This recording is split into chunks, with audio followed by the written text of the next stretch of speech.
Hello! So before this project really gets started and I start showing you the nitty-gritty details of how I implemented what we learned over the course of this semester, I thought it would be easier just to show you on a whiteboard, because I'm a whiteboard kind of guy, about who I tried to influence with these things and then why I tried to do that. So let me flip this camera around and then I will show them to you.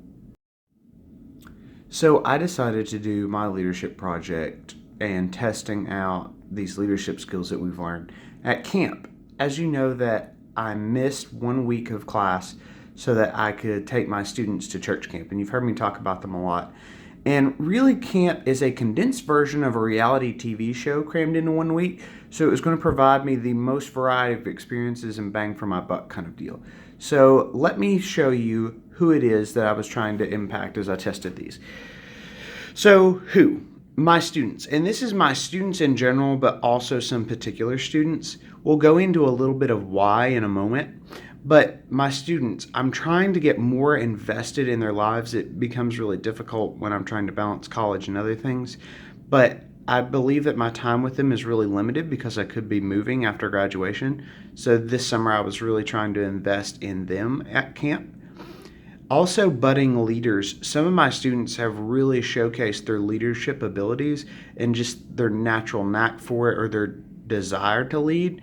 So, I wanted to spend some of these skills investing in them and even sharing some of those skills with them. And then, an unintended one that came out of camp is actually the other youth leaders. And so, I'll talk about that a little later in the video. But those were the people that I was trying to impact, my students who were showing leadership abilities, and then the other youth leaders. And that was actually one of the best parts of it for me. So then let's move over here to why. So, why were these the people that I chose? So, as I mentioned, I haven't been able to spend a lot of time with my students this summer because of my internship. So, this was a way for me to really reconnect with them. This week at camp, it's just me and one of the female counselors. So, they really get a lot of time to bond with me. And I really, really love and appreciate that time. Also, new students. So, you have to be 13 years old to attend the camp. So, we had 2 or 3 new students that got to come this year. It was their first year at camp. So, it was also a big influence point because in January, those students end up coming to my Sunday school class for the rest of their time in student ministry. So it's a way for me to connect with them as a touchstone early. And then finally, as I mentioned earlier, the development of new leaders, because I really need to invest in them and share some of this with them so that they can turn around and be leaders themselves. So we are going to camp to influence these people, and these are some of the reasons why. So let's dive in. So, over the course of this summer semester, I've learned a lot of new ways that I can enhance my leadership abilities. But for this particular project, we have to find a one period of time where we really try to focus and hone in on where we want to test our leadership abilities. So, I've brought us back to the place where I tested mine, here at Fort Bluff Camp in Dayton, Tennessee.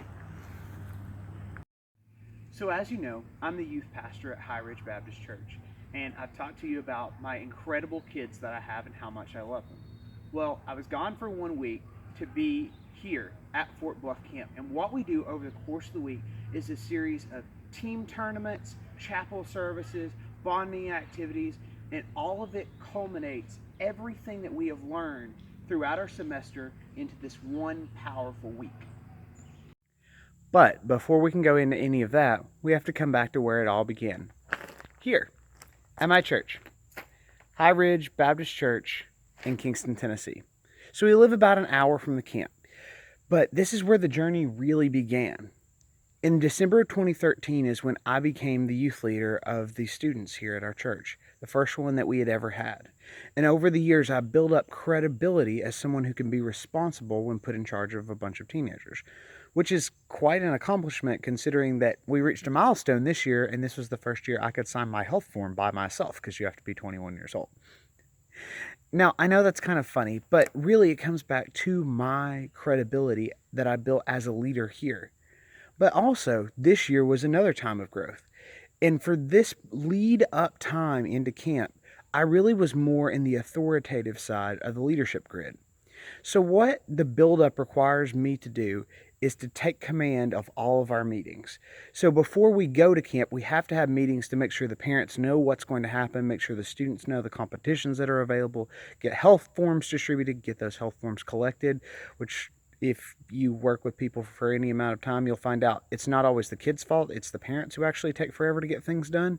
And so I have to navigate that balance between I'm dealing with people who are much older than me, and I'm taking responsible for their children, but then their 21-year-old is going to be in charge of them for an entire week and be their almost sole authority. So during the build-up and lead-up time, I have to be authoritative and make sure that all the health forms get turned in on time, work with our church to make sure that we still have the funds available. Because this year was kind of difficult for us. There was a construction project that had gone over on budget and over on time, so we weren't sure that the money was going to be able to be available to pay for our students.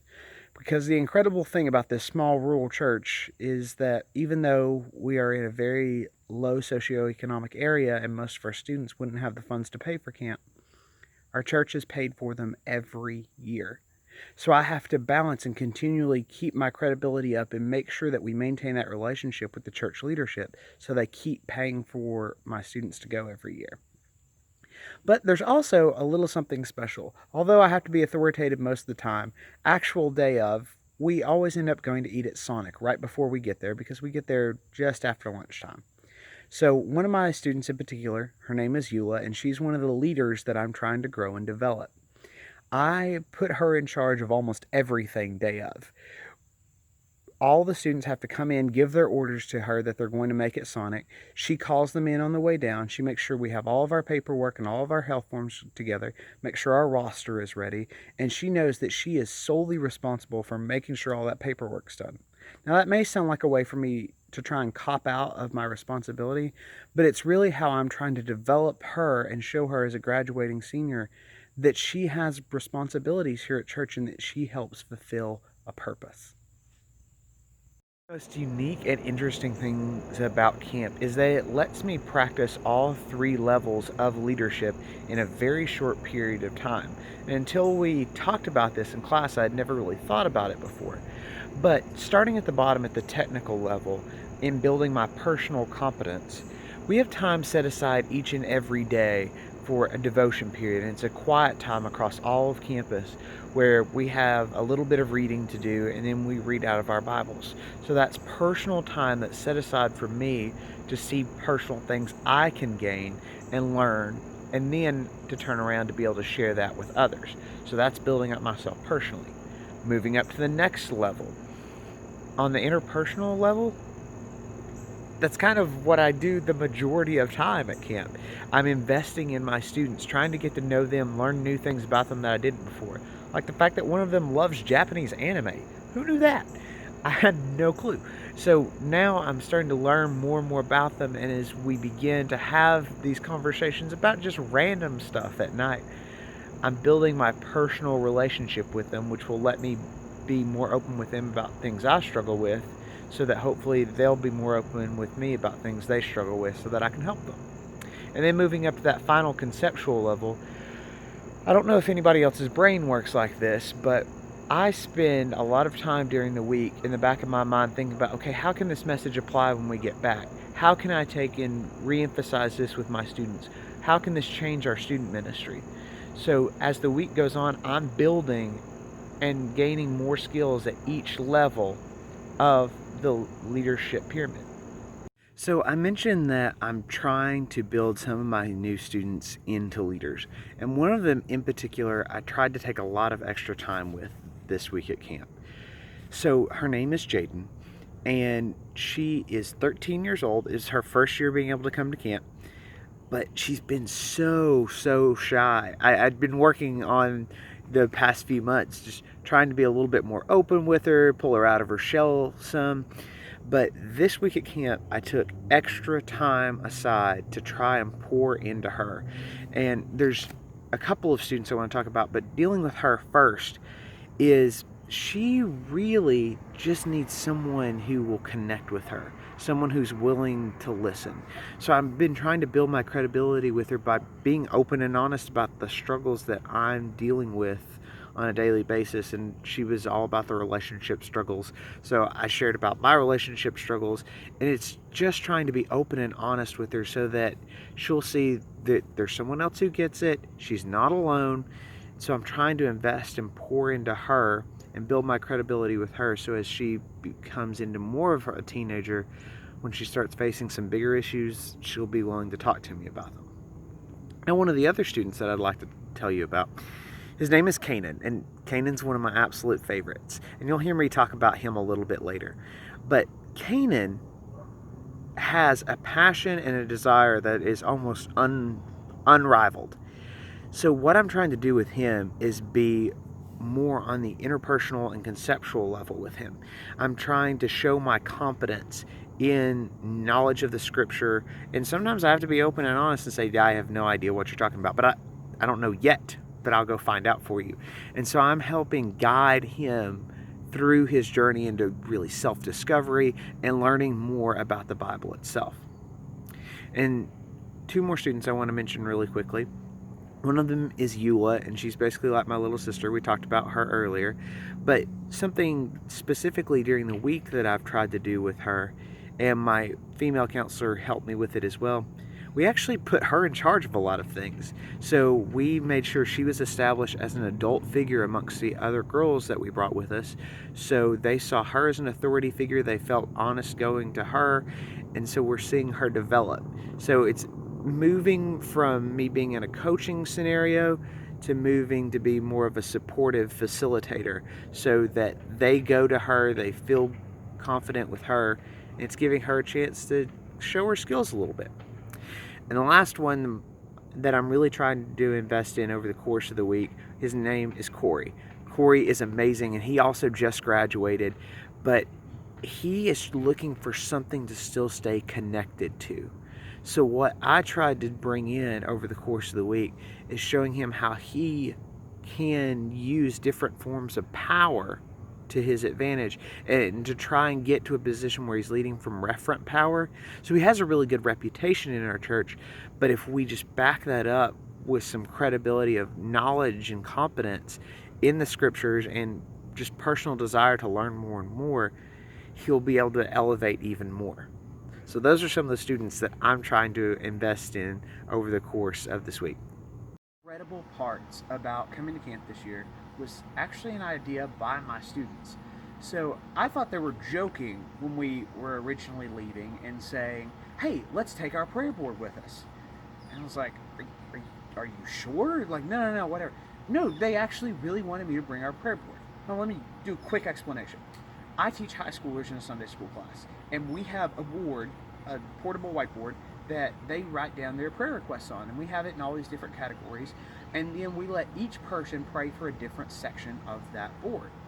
Well, my students wanted us to bring that to camp with us, so I almost begrudgingly agreed to do it, but I was so glad that we did, because things get crazy over the course of the day. We get tired, we play in these tournaments, we're out in the hot sun, we run, but then at the end of the day, despite the craziness that could go on, when we sat down to do that evening prayer, it really refocused us.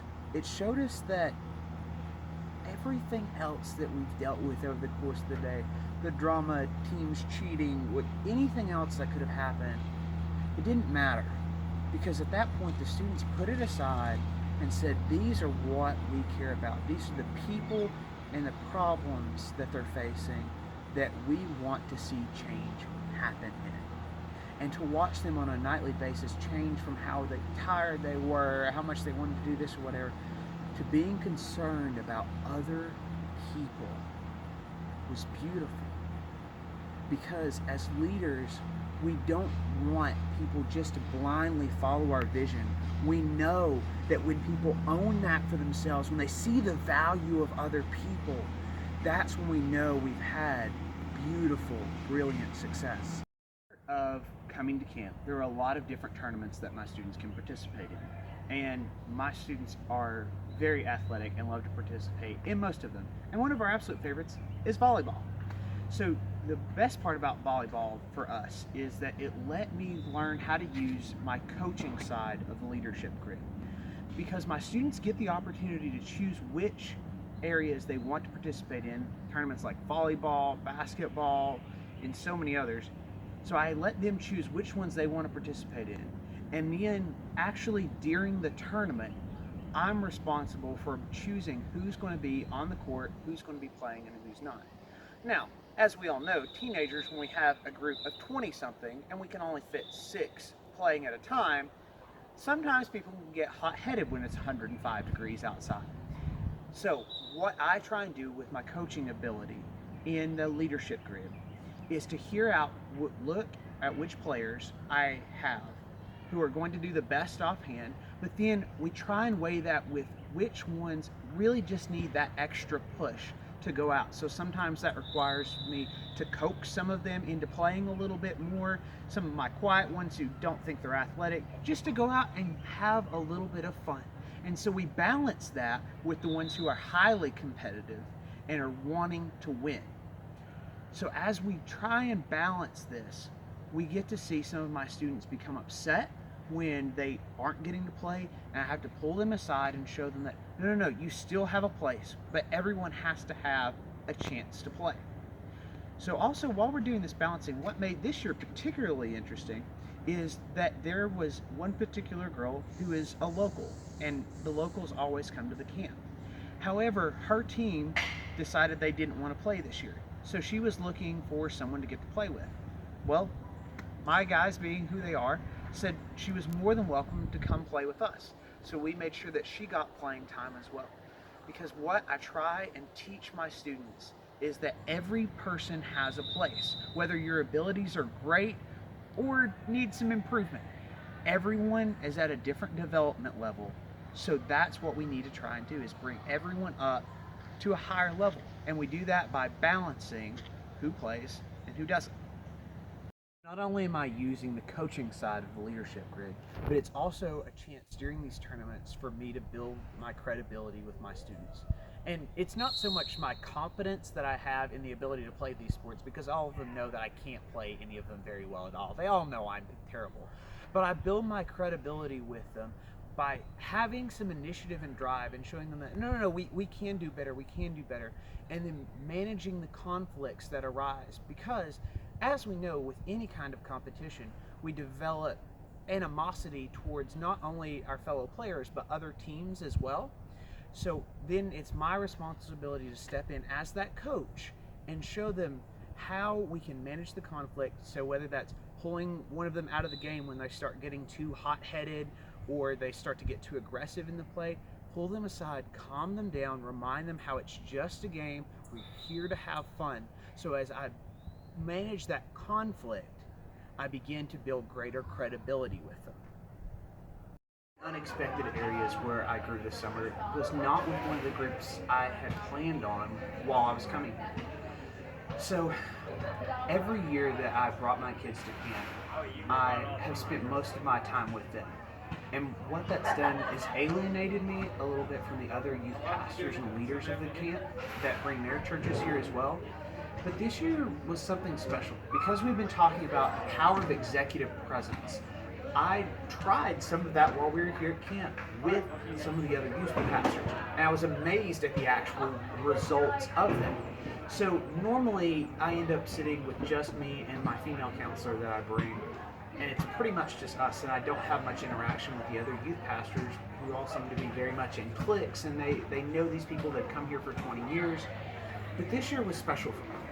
I decided to take that initiative and use my executive presence of starting the conversation, being intentional with my words, and what it allowed me to do is to make friends with Hunter and Holly.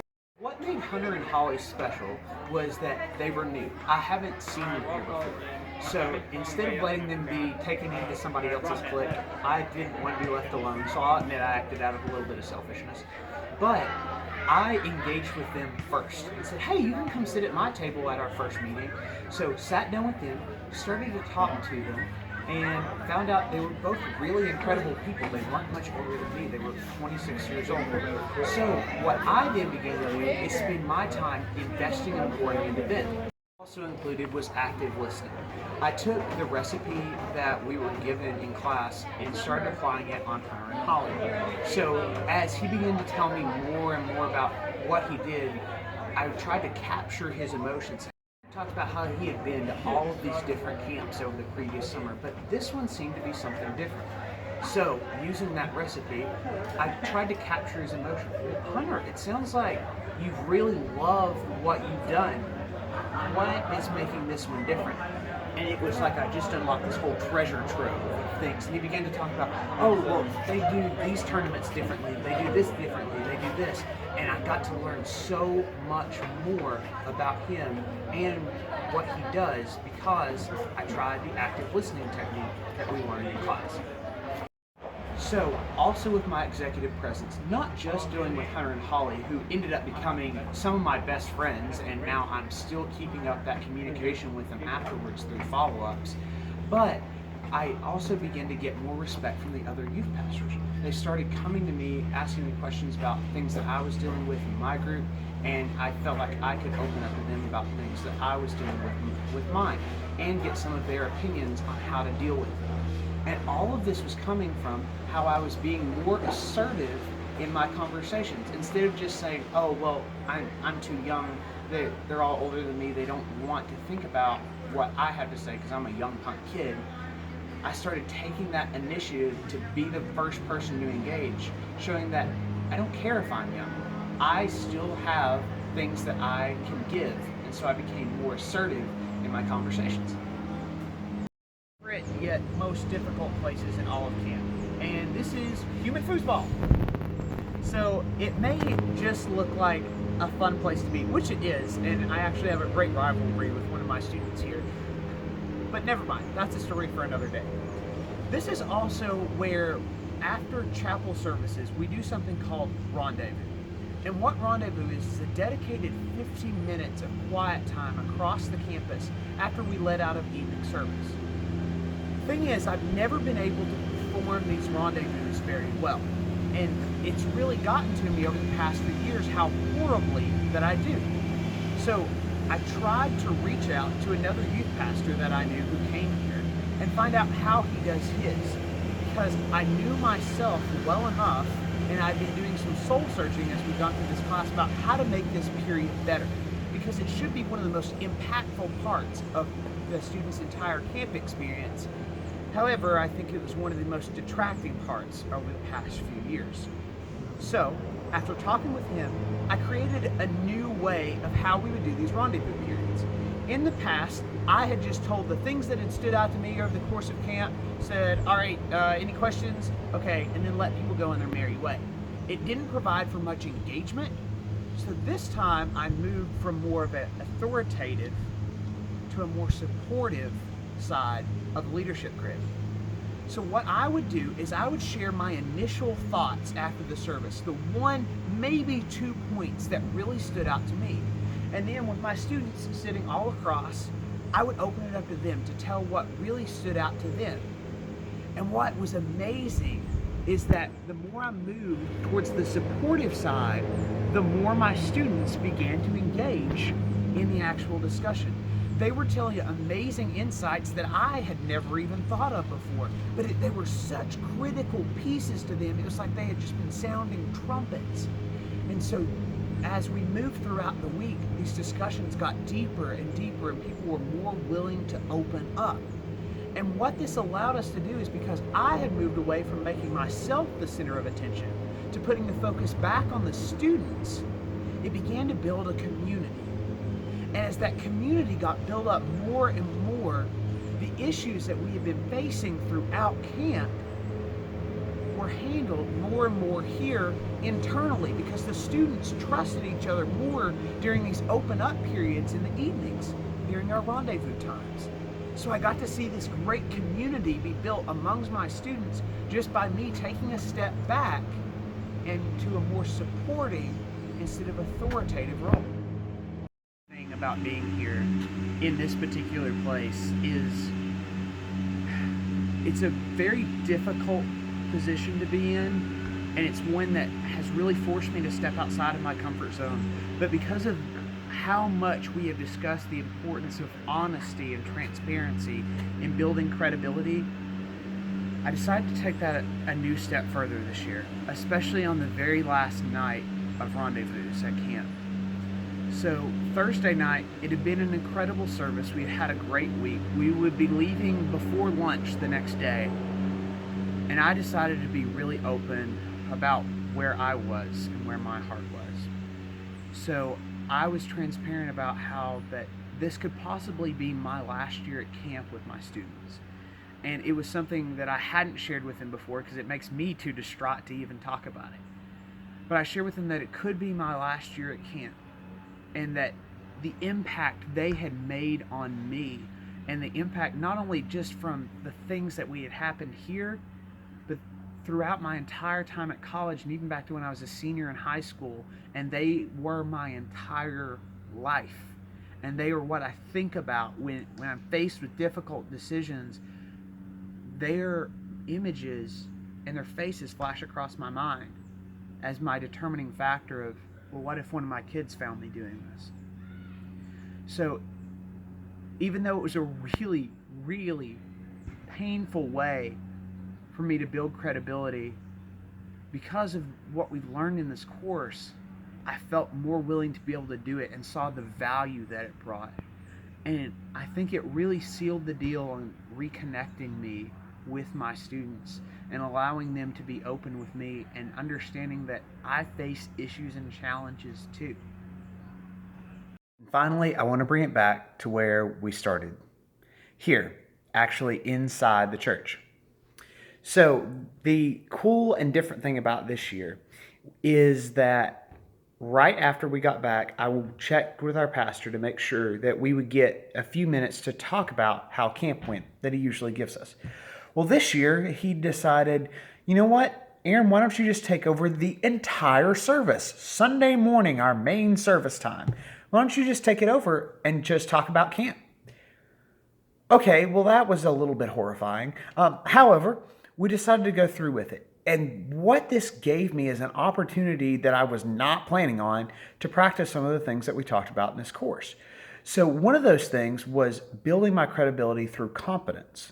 Also, the ability to manage the things that were just going wrong in the course of trying to plan an entire service, right? Because there's just a lot of crazy things that can happen. It also gave me the chance to share a vision about what we can do here as a church that we learned from camp and bring it back and have some application out of it. And then finally, it gave me a chance to build community between our students and the church itself. So let me kind of tell you how it went and understand how those played together. So when it comes to competence, I was in charge of planning the entire service, and I found this out Saturday afternoon. We have Sunday morning service at 10 a.m. the next day. So what I did is I got together with some of my students and asked them, okay, what can you do? So as we began to talk, and we talked to my Sunday school class even the next morning, is I took the coaching approach and I opened it up for what they thought they could contribute over the course of the day. What we settled on is that I was going to open up the service with a video that I had made to kind of showcase some things that happen at camp to go along with the Facebook photos that we had been posting all week. Then we would follow that up with a testimony time so that my students could tell specifically what had stood out to them. This was their chance to begin to build that community, show that they had something in particular that stood out to them over the course of the week, that they weren't there just having fun, although they were still getting spiritual application, which is what the church is mostly paying for anyways. Then we would go into a time of worship. Now, this gave us a unique opportunity this year to build our community because we have a more traditional form of worship at our church, and there's nothing wrong with that, and we don't mind. But at camp, it was a little bit more modern and contemporary. So this gave us an opportunity to share with the church some of the amazing worship that we experienced. So we had the church sing along with us to a particular song that they knew, and very excited, coaching side very much came out. one of my students who I'm really, really wanting to develop, his name is Kanan, and he just has an incredible heart and passion for students and for people. So we let him sing a solo of a song that he really, really, really loves. And that let the church see that people they weren't even expecting are beginning to step out and take chances. So then as it came down to a really big step personally for me is after the testimony, after the worship time, I got to bring the message. Now, talk about needing to enhance your executive presence. I have never had total control of a service like this before. But then, on top of control of the service, I'm the one giving the message, actually bringing the sermon. So I had to prepare myself for it and then actually deliver something worth listening to. But over the course of this amazing, incredible journey that camp has given us, this year in particular, although it was one of the hardest and most difficult, what we have learned throughout this class and this course helped me immensely in some really difficult situations, both leading up to, during, and even the craziness after of running an entire service. Now, actually moving into the reflection piece of it, is in my original preliminary reflection paper, I said that one of my strengths was casting a vision. Well, after going through this course, I don't think that my ability to cast a vision is as strong as I thought it was at the beginning of the summer. But as we've gone through and talked about learning how to story tell and how to get people on board with your vision and how that influences your credibility and inspiring others and being forward looking, I believe that now I'm going to be able to make some drastic improvements in the coming months. So specifically at church, I'm starting a team leader program where I have 2 or 3 of my students who are responsible for students younger than them. So I think it's going to be an incredible opportunity for them to grow and develop because of the vision I'm casting for them is, well, we need to be supportive of each other and we need to be able to build off each other and care for each other.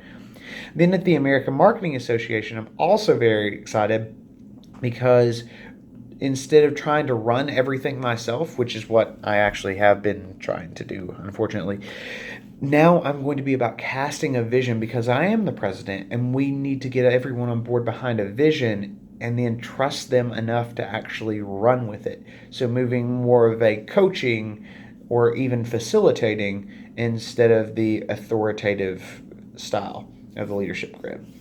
So I unfortunately do still need a watch because I am still having difficulty getting my assignments done early and I'm waiting till last minute to get things done. However, I think that some of the things I've learned through my SMART goals, which I'll talk about a little bit more in a minute, I'm about to rewrite new ones for the coming semester, and I think some of them will really help me with this particular issue, but that's a story for another time. I also said in my original paper that faith is at my center, and I do believe that is still at my center, but I've learned better ways to do it, especially as you've probably seen from this camp video so far. What we've learned, if anything, from the Roman emperors is that your legacy really depends on how long it lasts after you're gone. So now I'm trying to spend time investing into my up-and-coming leaders, both at church and at the American Marketing Association. So my faith-centered approach of, okay, what legacy will this leave? What impact is it going to have on my credibility and my testimony is going to be reflected through them. I also told you in my original reflection that my biggest issue was anxiety. And that's still the case. It hasn't dramatically improved, but I have learned a new way to look at it. Instead of seeing it as my handicap, I really think it's the way that I stay humble. So instead of just completely solely trusting in all of my own leadership abilities, it really focuses me in on that I need to be aware of the people around me and that God really has a plan and a purpose for me. So it keeps me humble that the leadership abilities aren't all from me. They're coming from God working through me. but it has increased my confidence in my ability to lead. And that's really, really exciting because instead of just trying to keep these ideas to myself about what we can do, I'm actually going to take steps to do them. So, my personal development plan, when we wrote our SMART goals, I told you I'd come back to this point, is I wrote one of them as needing to be more attentive when people were talking to me at work. And I was. After we wrote those, I tried to start putting my phone down more, tried to keep tallies of how often that I did that and how often I did not do that. So it helped me be more attentive during those last few weeks. And instead of becoming really cold and bitter, I got to invest deeper into people than really I had been able to all of summer. And also, it wasn't part of the SMART goal, but the assertiveness that we learned about in this class and particularly the role play that we did in one of the last few weeks is about people stealing food. Well, I saw one of my fellow coworkers taking food from someone else without getting their exact permission. The other person was just being passive about it. Well, it got to the point where it wasn't even my business, but I stepped in and was assertive about, no, that's his. You need to get permission and you need to return his seat to him. So what we did in the role plays and talking about assertiveness actually helped me be able to defend someone else and let them keep their food and their seating arrangement. So it was really exciting to put that into practice. So I also didn't come through, unfortunately, on spending time investing in my company like I wanted to.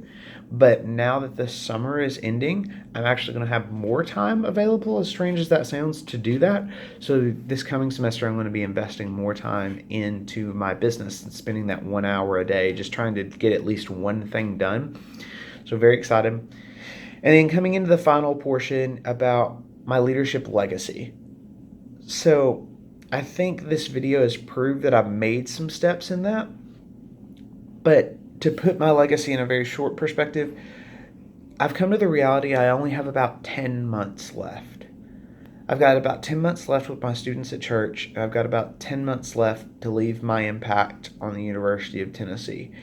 So during these 10 months, instead of saying, well, let me just ride on my laurels, it's really a chance. I've only got 10 months. How much impact can I make in that amount of time? And just the praying and preparing for this next chapter of my life, I know I'm much, much, much more qualified to go into this new chapter and to leave my impact during these last 10 months because of this course. So just a final, I think I have grown tremendously. Still, I'm not perfect by any stretch of the imagination, but I'm more prepared to go tackle those. So thank you so much for this course, and I hope I will still see you around. Bye.